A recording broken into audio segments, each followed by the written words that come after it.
has a story to claim. Sit back, listen to conversation between Terry Lynn and new authors on the rise, and let the journey begin. Hello, everyone. Welcome to my podcast, Conversations Between Terry Lynn and New Authors. On this episode, I'm talking with another friend of mine, Elizabeth Higgins. She writes children's books about boat safety. Welcome, Elizabeth.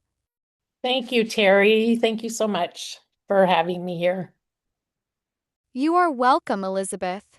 Now let's do this thing. What inspired you to write stories for children? Well, my granddaughter.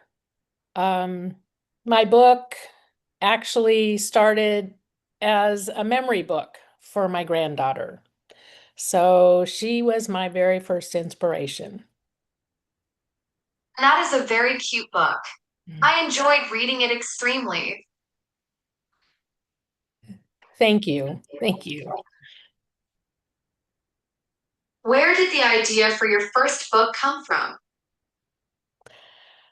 So, the idea came from I wanted a memory book for my granddaughter. It was a Christmas gift for her.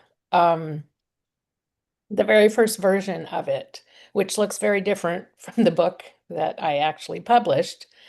And I wanted a memory book of for her. We had started taking her out on our boat. She really, really enjoyed being out on the boat. And there's actually only two copies of that book. One she has and one I have. And I just started getting some really positive feedback from family and friends. And then I started working with an editor. And about 3 years later, I published Bella's Choice. Again, very different from the book that inspired me to write. You and I are in the same writing coaching program, Children's Book Mastery. Would you like to talk about the program? And what do you want people to know about it? Yeah, absolutely.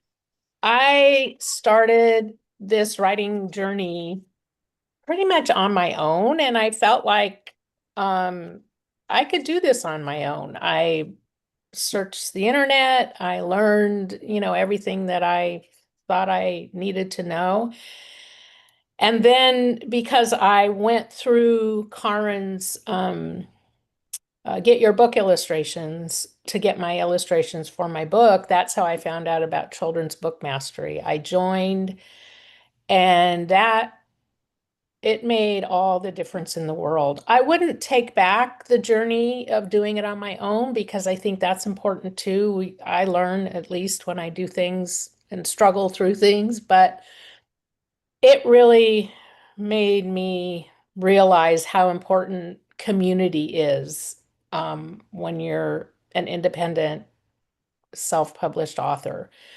I am absolutely so thankful for Karen, for her program, for all the other authors that I've met, and the support that comes in addition to the knowledge, the support that comes from that program.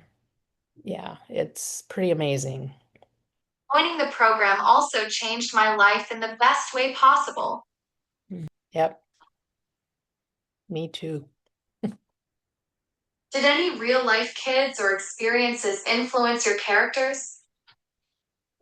Yes, actually, the experience was the difficulty it is to convince children to wear their life vest, especially on a hot summer day. They are hot, they are uncomfortable. Um, and I wanted to find a way that worked for our family so that Sydney would have kind of a choice in the matter. Sydney's my granddaughter. And and I again searched the internet, searched all the sites, the Coast Guard sites, and tried to find out all I could about safety and life vest safety and boating safety for children. And there's a lot of great information out there, but I wanted something that worked for us. And for us, it was giving her a choice. And that's what this book is about. It goes into life vest and boating safety. But then it also is a story about Bella not wanting to wear her life vest because she sees her uncle who's on board, her beloved uncle, who isn't wearing his. And that's often what happens is adults won't wear theirs, but then tell their children, well, you have to wear yours. It's the law. Well, it is, but the premise of my book is, and this is what we did with our granddaughter, and it worked. It's like, okay, yeah, you do have a choice. You don't have to wear your life vest, but if you choose not to, then we're not going to go out on the boat. And once you give a child that choice, everybody wants the ability to choose for themselves. It's a game changer. It's a game changer for us. And um, yeah, that was the main experience that influenced me. And the actual boat in the book is based on a boat we owned. The main character in the book is actually based on an imaginary friend that my granddaughter had when she was much younger. Um, so yeah, there's some real life stuff in there. I love it your characters are based on your boat and your granddaughter's childhood's imaginary friend. Yeah. What age group do you write for, and why that age in particular? So I write for children ages 4 to 8. My granddaughter now is 7, and I think that age group appealed to me at first because that's the age group that my granddaughter was in. But it's also an age where kids, I think, especially for a grandparent, it's an age where kids want to just cuddle up and read a book and sometimes the same book over and over and over again. Um, And I really appreciate and cherish those moments with my granddaughter. Um, and she still loves to read. She's 7. I actually bought an extra wide chair so that she and I could fit in the chair together at the same time. And we still both fit, so that's a good thing. And that's our reading chair. Wow, what a special way to capture memories. Yeah. What's your favorite children's book from your own childhood? So I really had to think about this question because I don't remember being read to as a child. Um, I don't know that that there was such an emphasis on reading way back then, and I'm 67, as there is now. But the book I remember most is Charlotte's Web, and this is the book that I read to myself. I love that book, and I actually recently, my granddaughter and I read it together. Um, but when I learned to read, I devoured books. I Every summer we had a summer reading program at my school, and I read just tons and tons of books. I'd rather spend my time inside reading than I did outside. I also love the book Charlotte's Web, and I love the fact that you spent summers reading during your childhood. Yeah. How was it like seeing your story come to life through illustrations? Um, it was an amazing experience. I My illustrator was Julia from Get Your Book Illustrations. And I did give her some input.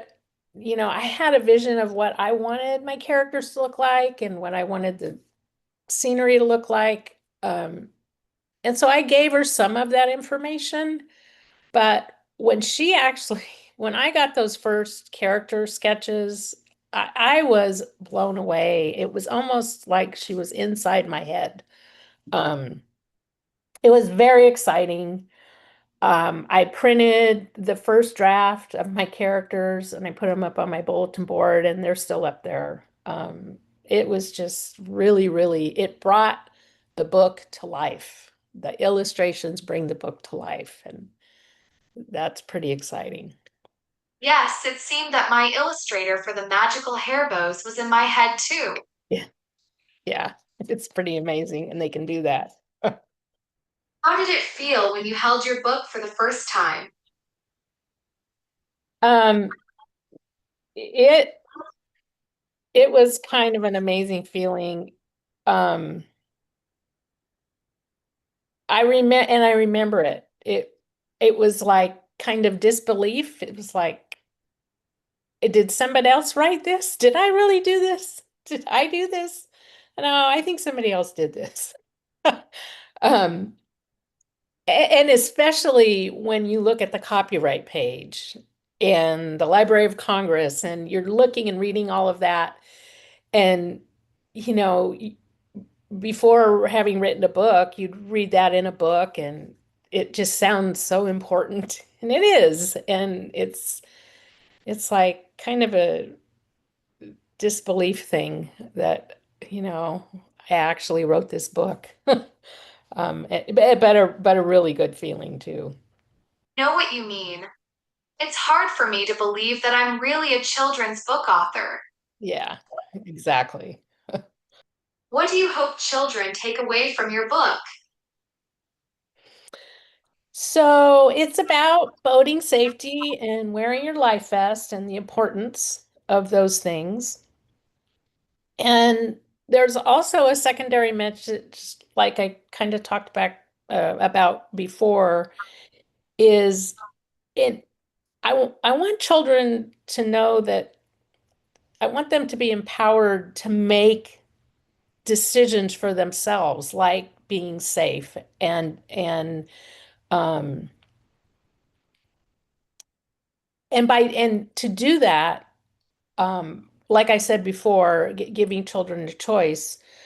But before that choice comes the realization of when my granddaughter wouldn't want to wear her life vest, she would pitch a fit sometimes. And kind of listening to her and validating what she's saying, that in itself has so much power.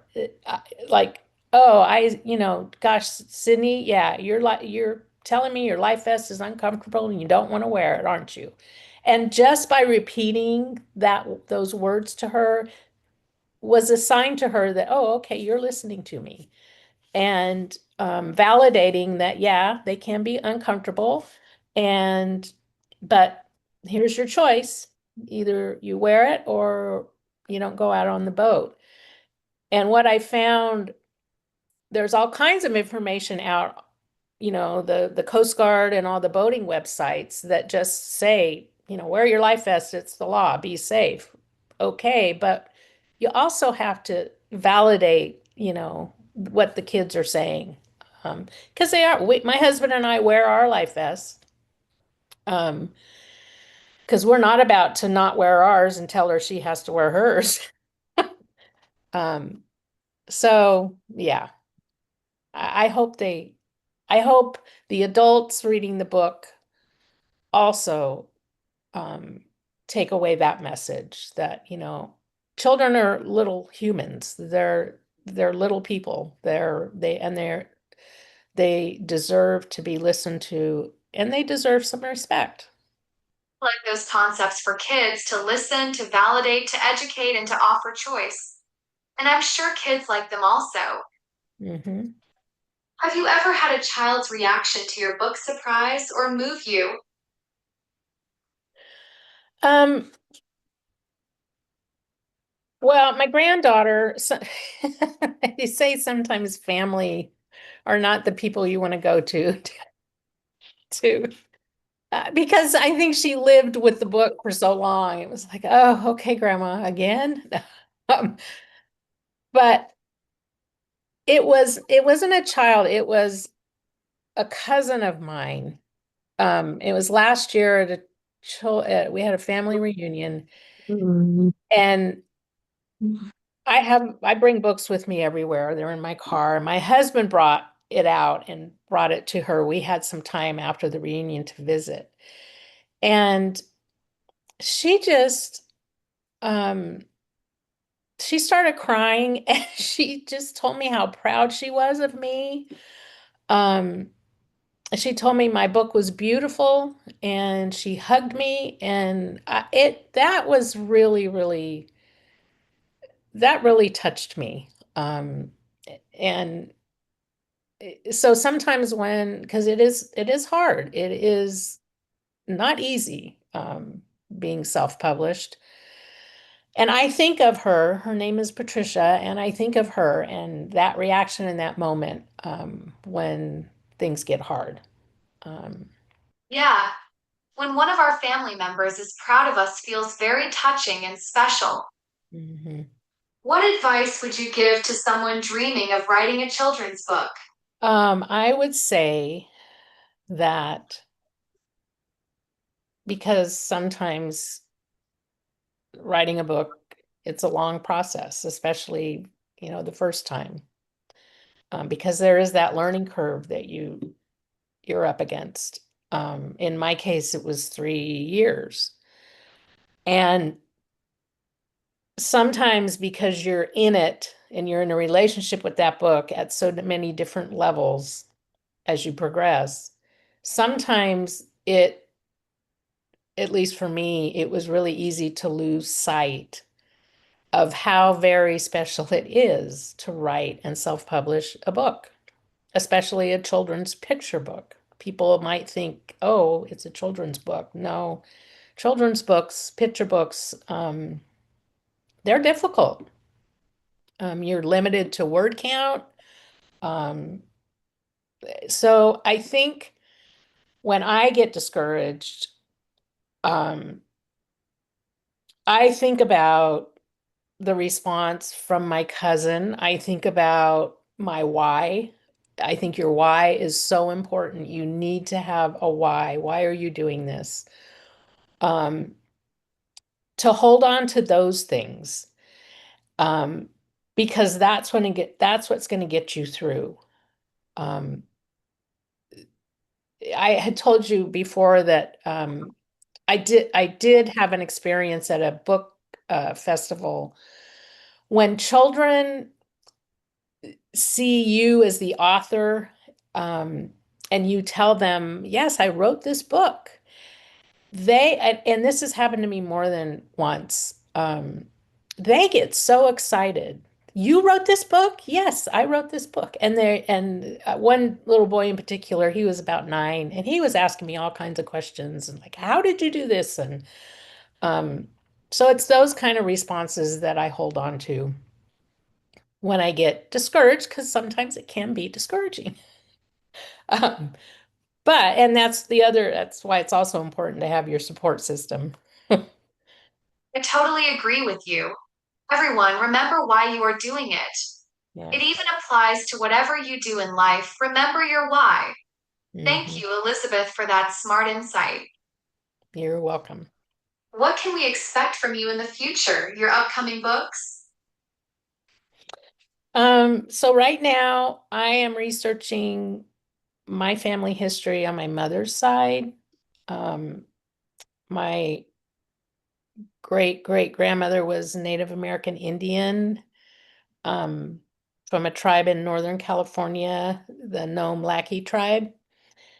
And um, once I get through, you know, not all of the research, but a lot of the research phase, I've started it. I have a book, another children's picture book in my head about, my great it's one more great grandmother, and what I've learned and what I'm learning about her life as a young girl and some of the things, she went through. Um, So yeah, that's what I have rolling around in my head right now. That's an awesome way to honor your great great grandmother. And it sounds like another cute children's book. Thank you. Yeah, I'm excited. How can people get a hold of you and find your books, your website, your email address, your Amazon page, etc.? So I have a website, kidsboatsafe.com.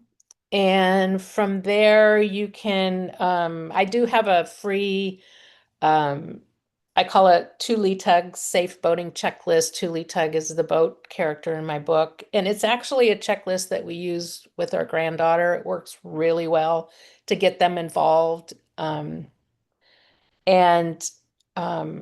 lots of safe boating resources on there as well. You can get my book from me through the website. I have a free activity book and a sticker and a bookmark, or my Amazon link is on there also. So the best way is kidsboatsafe.com. Thank you, Elizabeth, for your information. I will put the links to your website and to your book on Amazon in this episode's notes below. You are so welcome, Terry, and thank you so much for this opportunity. You are welcome, Elizabeth. Is there anything else you want people to know about you? Just that I think being a grandma is probably the best job in the world. I never there was a saying that I found that something like the love you experience for a grandchild is something you will never know until it actually happens. And it's so true. It once you become a grandparent, it's just it's special, it's different, and I think right now it's the best job I've ever had. I've had a lot of jobs in my life. I'm a retired hospice nurse. I'm been a tax preparer. I've done all kinds of things, but this is the best job. Thank you, Elizabeth, for talking with me on my podcast. Conversations between Terry Lynn and new authors on the rise. You're so welcome. Thank you again. I enjoyed this. Okay, my listeners, tune in next week when I talk with the new children's book author, Nancy McNeil. Until then, happy reading with your kiddos.